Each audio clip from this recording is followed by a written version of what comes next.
Hey guys, welcome back to MU Sports TV. This is where you get all the news concerning Manchester United and all, or rather, on football at large.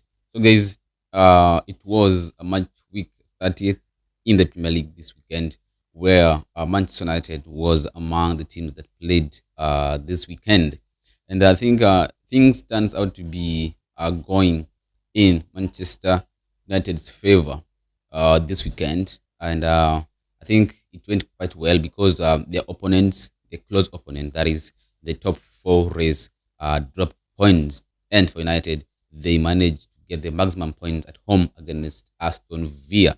And I think this is what most of the fans wanted, seeing Liverpool, Chelsea, and Villa dropping points, and also Manchester City dropping points in that the second position, and United getting those 3 points. This is what all or every Manchester United fan could have wanted this weekend. And indeed, it happened as Chelsea lost 1-0 against Newcastle at home on Saturday.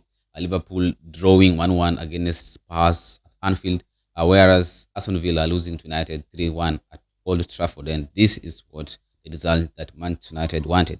If you looked at the last uh, match day's result, that is match week 29, where United lost to Newcastle 2-1 at the St James Park. Although Liverpool lost, I think against Wolves, they lost 1. That is, Chelsea managed to thrash Aston Villa 3-4-1 or 2. That is, and I think kind of Chelsea winning against Aston Villa played in Manchester United's favor, because it means that even if United lost against, it meant that is that even if United lost against Newcastle, they were still ahead of Chelsea and ahead of Newcastle due to goal difference, and also ahead of Liverpool. So Wolves kind of did United a favor last match day.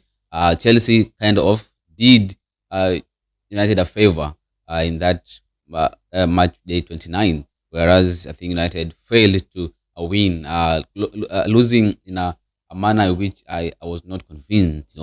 Conceding to the last minute goal against a 10 man, that was really pathetic and it was embarrassing. Losing to a 10 men, that was not the result we wanted. A draw could have been better, but losing, that was really uncalled for. And the players, they needed to take responsibility of the result, because we could have won the game if not for the sum of individual mistakes that led to Osula's goal. So guys, after this weekend's results, the table now reads in a way that most Manchester United fans will have hoped for so far in the season. Um, Leading the table is Arsenal with 70 points, having played 31 games. I think it is fair to say that Arsenal are going to the champions. Watching how they play, then watching how their closest rivals City play, I think this time around City have no match to Arsenal, and they are going to win the title. If watching City play, sometimes it's not the City we used to know, guys. So I think Arsenal are going to the champions, first time since 2004.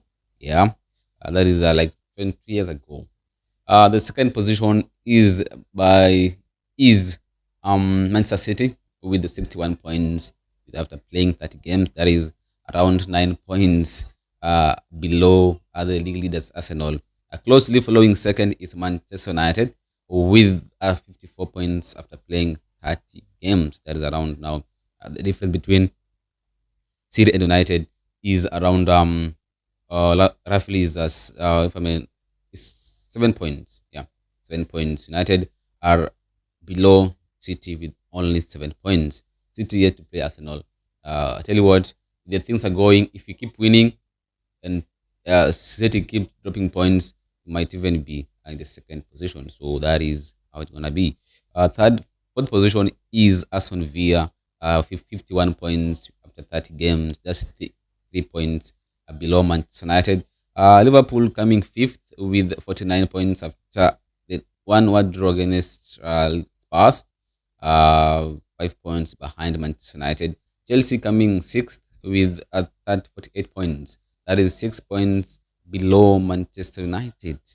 Yet to play each other. So if you beat them at the bridge, it's going to be 9 points. So then Brentford coming seventh with 44, Everton 43, Newcastle 42, and then 10th position is Bournemouth with 41. Just looking at the relegation of this so far, I think Wolves mathematically they're still here, but I think we could all agree that Wolves are going to be relegated. Same to Burnley because the gap between Burnley and West Ham, who are 18th, is 9 points. That is 3 games, and only 8 games remain to be played. Wolves 20th with 16 points, Burnley 19th with 20, West Ham 18th with 29, same point with Forest, and Spurs 16th with 30 points. So guys, I think we need to appreciate what Michael Carrick has done since his arrival at Old Trafford as an interim head coach of Manchester United. Before Carrick, we had Emery, who had was building something, but eventually it didn't work out for him.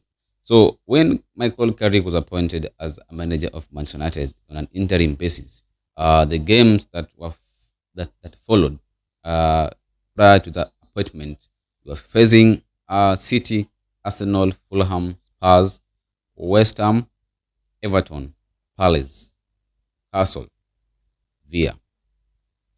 I think just talking about the first 3 games or the first 2 games, that is Manchester City and Arsenal.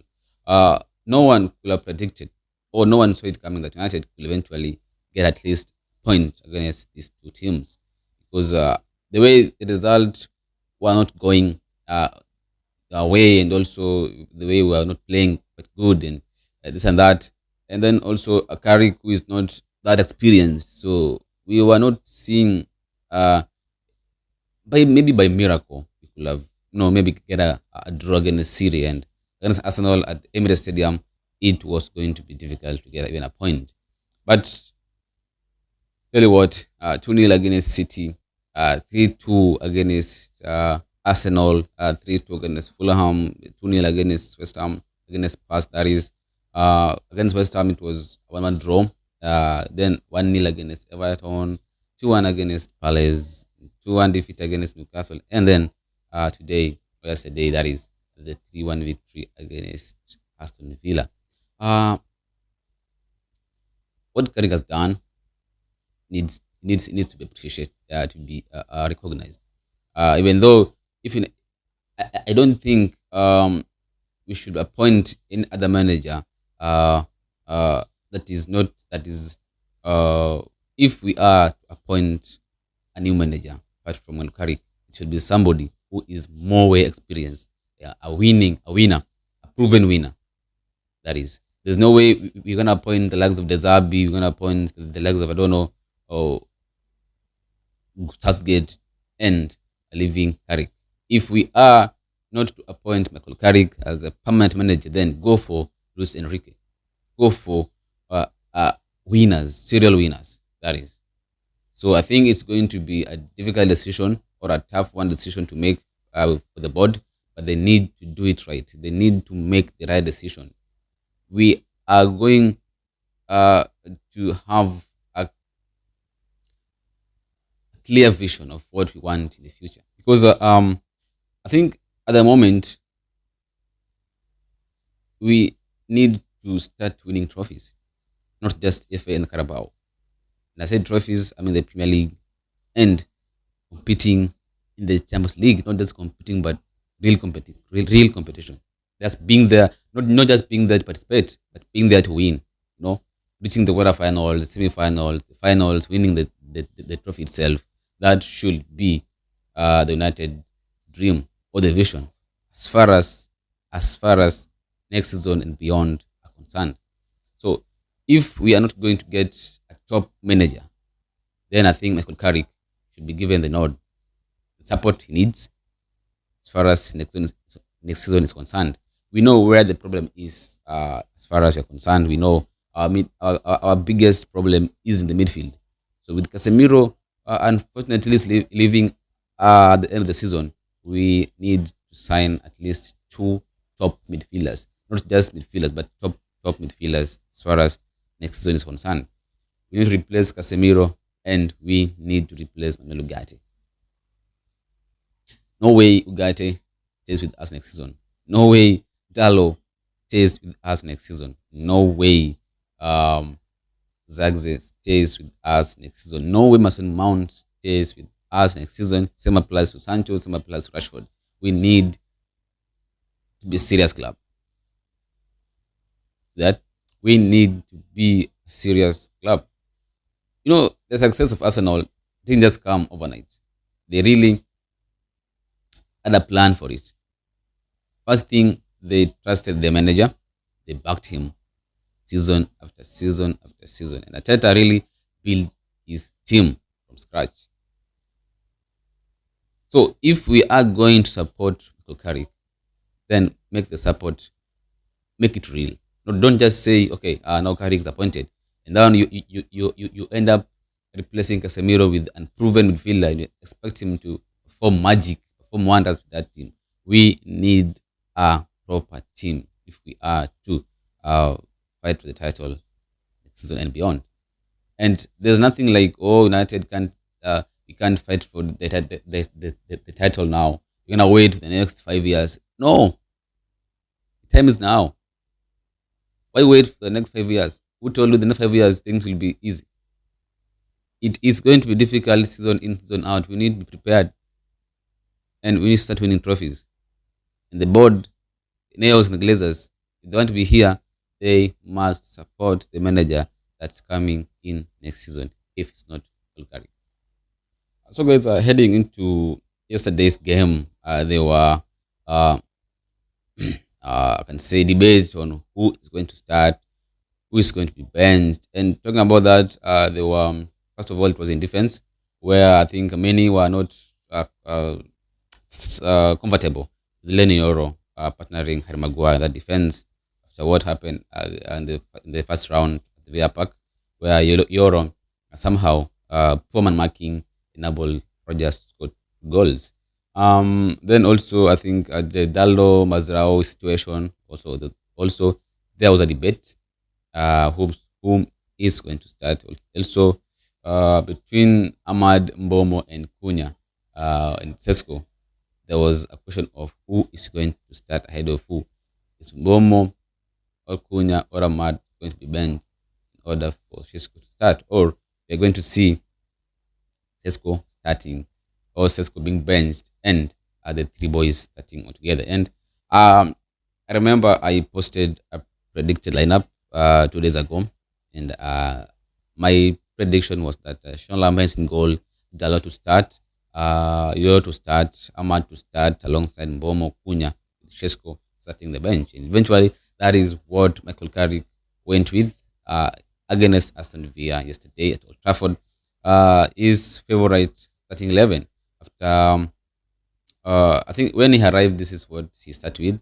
This was his first 11 when he was appointed interim manager against his first game against City, but only for Cunha, who was benched, and Dogu started in that position.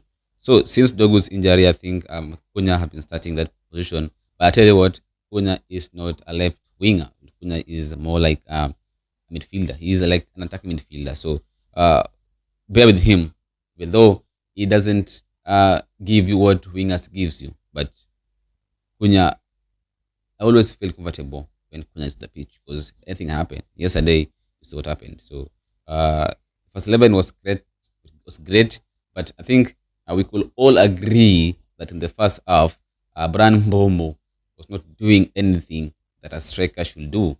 All those crosses that were coming in from Dalo, from Bruno Fernandes, from Matheus Cunha, not an attempt, not even a jump from Mbomo was spotted. I didn't spot Mbomo jumping even a second to those crosses. Those crosses were wonderful, actually. And I tell you what, if we had a striker there in the first half, 2-3 goals could have been scored in our favor in that first half alone. Yeah, so the first half was not really convincing, and I think Villa were really threatening, and I think They were the closest to score by halftime. Halftime, that is. So the second half, United started real quick, impressive, and Casemiro scored the first goal in the 53rd minute, assisted by Bruno Fernandes, who equalized David Beckham assist, a single season as a Manchester United player in the Premier League. 15. Then I think Aston Villa equalized to Ross Barkley in the 64th minute. Then 7 minutes later, Matheus Cunha scored and restored United lead against Aston Villa in the 21st minute. A beautiful pass by Bruno Fernandes, his second assist of the game. And Cunha really was impressive in that position. He scored quite good. And that is why I say I want always Cunha to be on the pitch, because he is dangerous in that box. So after that, 10 minutes later, Shishko subbed in and scored again at Old Trafford to make it 3-1 in favor of Manchester United. The game ended 3-1, but it could have been 4-1 if Shishko was composed on that chance he had. But somehow, yeah, he didn't, and United won 3-1.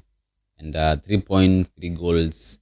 Like unlucky, not a clean sheet, but I think that was really a good performance. Next one up is against Bournemouth. I think next week, if I'm not wrong. We are playing Bournemouth next week, yeah, 20th March.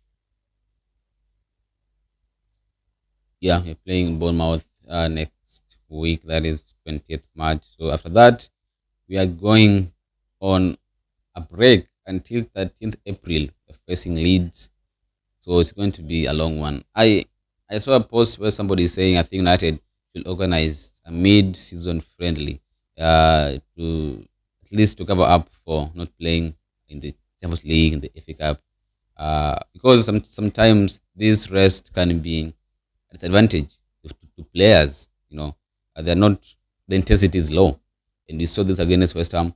We saw it against Everton. We saw it against Palace. We saw it against Newcastle.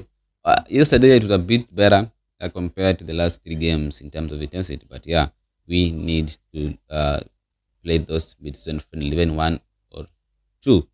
That's it, guys. 3-1 victory, 3 points, third position, and we are heading back to the Champions League. Thanks for watching, guys.